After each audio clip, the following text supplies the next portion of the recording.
Life sciences industry में software को मंजूरी देने का जो तरीका है ना, वो दशकों से, जी हाँ, दशकों से बदला नहीं है। लेकिन अब एक बहुत बड़ा बदलाव आ रहा है। हम कह सकते हैं कि हम वैलिडेशन की पुरानी दुनिया से निकलकर एश्योरेंस के एक नए दौर में जा रहे हैं। तो आज हम यही समझने वाले हैं कि कंप्यूटर सिस्टम वैलिडेशन यानी CSV से कंप्यूटर सॉफ्टवेयर एश्योरेंस यानी CSA तक का ये सफर इतना जरूरी क्यों है और असल में इसका मतलब क्या है। लेकिन चलिए आगे बढ़ने से पहले एक सवाल पर सोचते हैं। क्या कभी ऐसा महसूस हुआ है कि जब कोई नई टेक्नोलॉजी लानी हो तो ये जो वैलिडेशन की प्रक्रिया है ये एक स्पीड ब्रेकर की तरह काम करती है? अगर जवाब हाँ में है तो यकीन मानिए ये सिर्फ आपकी कहानी नहीं है, और अच्छी खबर ये है कि इसका एक बेहतर समाधान अब हमारे पास है। तो इस बदलाव को अच्छी तरह समझने के लिए हमें पहले ये देखना होगा कि अब तक चीजें चलती कैसे आ रही थीं। मतलब CSV के उस पुराने दौर में जहां काम के साथ साथ एक बोझ भी था। देखिए, कई सालों से CSV ही एक तरह से गोल्ड स्टैंडर्ड माना जाता था। इसका मकसद बहुत सीधा साधा था, ये पक्का करना कि कोई भी कंप्यूटर सिस्टम ठीक वैसा ही काम करे जैसा उसे करना चाहिए। और ये साबित करने के लिए हर कदम पर ढेर सारे कागजात तैयार किए जाते थे, ताकि रेगुलेटर्स को दिखाया जा सके कि हाँ, सब कुछ नियमों के हिसाब से ही है।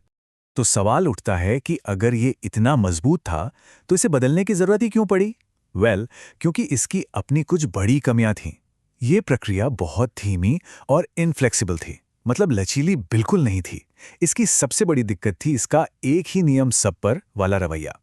छोटा सा बदलाव हो या कोई बहुत बड़ा अपडेट, टेस्टिंग का लेवल एक जैसा ही रहता था। और नतीजा ये हुआ कि हम असल क्वालिटी पर ध्यान देने के बजाय सिर्फ कागजों के ढेर बनाने में ही उलझे रह गए।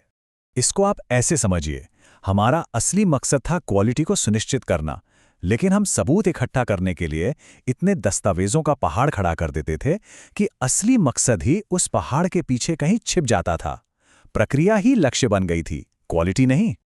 और बस इसी समस्या के जवाब में एक नई और एकदम मॉडर्न सोच सामने आई है, कंप्यूटर सॉफ्टवेयर एश्योरेंस, या जिसे हम शॉर्ट में CSA कहते हैं।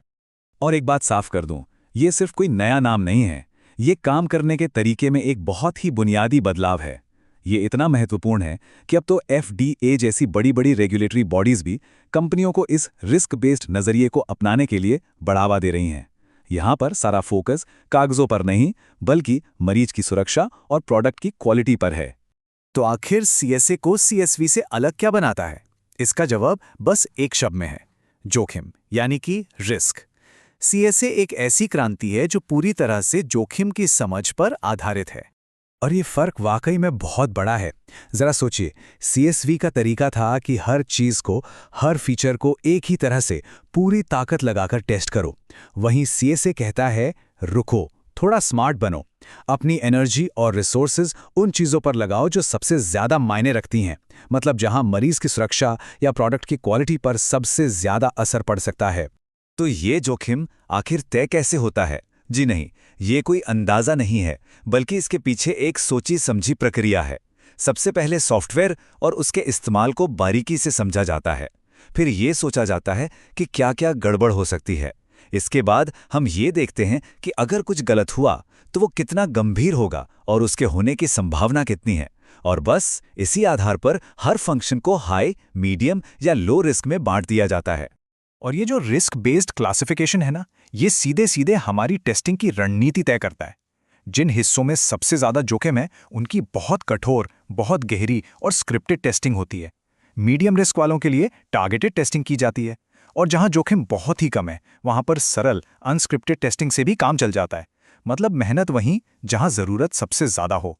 अब बात करते हैं उस सबसे बड़े सिरदर्द की, यानी कागजी कार्रवाई की। CSA यहां भी एक स्मार्ट तरीका अपनाता है, जहां ज्यादा नहीं, बेहतर पर जोर दिया जाता है। CSV की दुनिया में हम दस्तावेजों के बोझ तले इसलिए दबे थे क्योंकि हमें यह साबित करना था कि हमने टेस्टिंग की है। लेकिन CSA का नजरिया एकदम अलग है। यहां हम सार्थक डेटा पर ध्यान देते हैं, जो असल में ये भरोसा दे, ये आश्वासन दे कि सिस्टम सुरक्षित और असरदार है। फोकस सबूत से हटकर भरोसे पर आ गया है। और इसका असर जबरदस्त। ये चार्ट देखिए, जहां सीएसवी में मान लीजिए 100 घंटे लगते थे, वहीं कम जोखिम वाले कामों के लिए सीएसए में सिर्फ 25 घंटे लग सकते हैं। ये तो सीधे सीधे 75% की बचत है। जरा सोचिए, इस बचे हुए समय और संसाधनों को इनोवेशन पर कितना बेहतर तरीके से लगाया जा सकता है। और हाँ, सीएसए का एक और बहुत बड़ा फायदा यह है कि आज की तेज रफ्तार टेक्नोलॉजी की दुनिया के साथ कदम से कदम मिलाकर चलता है। आज के दौर में सॉफ्टवेयर छोटे छोटे हिस्सों में और बहुत तेजी से बनता है, जिसे हम एजाइल या डेवऑप्स कहते हैं। पुरानी कठोर सीएसवी प्रक्रिया इस तेजी के साथ तालमेल ही नहीं बिठा पाती थी और अक्सर एक रुकावट बन जाती थी। लेकिन सीएसए अपने लचीलेपन के कारण इस नए तरीके में आसानी से फिट हो जाता है, जिससे इनोवेशन की स्पीड बनी रहती है। तो कुल मिला के अगर इस पूरे बदलाव को एक लाइन में समझना हो तो वो ये है, हम भारी भरकम नियमों के बोझ से हटकर असली क्वालिटी और सुरक्षा पर ध्यान देने की ओर बढ़ रहे हैं। ये सिर्फ नियमों के बॉक्स पर टिक लगाने के बारे में नहीं है, बल्कि ये सुनिश्चित करने के बारे में है कि हमारा सॉफ्टवेयर भरोसे के लायक है। तो अंत में सवाल यही है, असली लक्ष्य क्या है? सिर्फ नियमों का पालन करना या सच में एक बेहतर और सुरक्षित प्रोडक्ट बनाना? सीएसए हमें सिर्फ नियमों के पालन से आगे बढ़कर असली क्वालिटी हासिल करने का रास्ता दिखाता है।